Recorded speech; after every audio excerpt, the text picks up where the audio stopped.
అసలు నేను మీతో ఒక పరమసత్యం చెప్పాలంటే, విఘ్నేశ్వరుని యొక్క చవితి నాడు చదవవలసినటువంటి కథ అంటూ ఏదైనా ఉంటే శమంతకోపాఖ్యానం ఒకటే.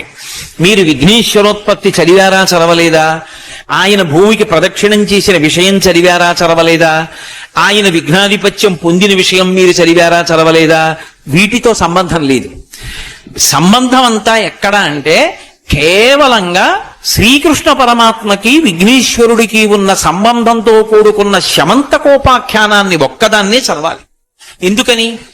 కథ చదవండి అంటే ఎక్కడెక్కడవో శివమహాపురాణంలోనివి ఇంకో దాంట్లోవి తెచ్చి చదివారా చదవలేదా అని అడగలేదు కల్పంలో.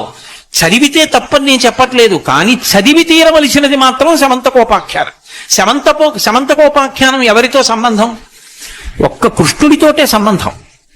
అందులో పార్వతీదేవి సంబంధం గాని పరమశివునితో సంబంధం గాని ఎక్కడా లేదు.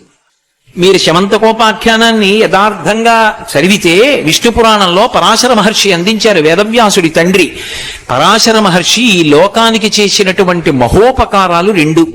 ఒకటి విష్ణు పురాణాన్ని ఇచ్చారు, ఆ విష్ణు పురాణమే భాగవతానికి ఆధారమైంది. రెండవది వేదవ్యాసుణ్ణి ఈ లోకానికి అందించాడు. అటువంటి పరాశర మహర్షి చేత రచింపబడినటువంటి విష్ణు పురాణం, వ్యాసుని చేత రచింపబడినటువంటి స్కాంద పురాణం శమంతకోపాఖ్యానానికి ఆధారాలు.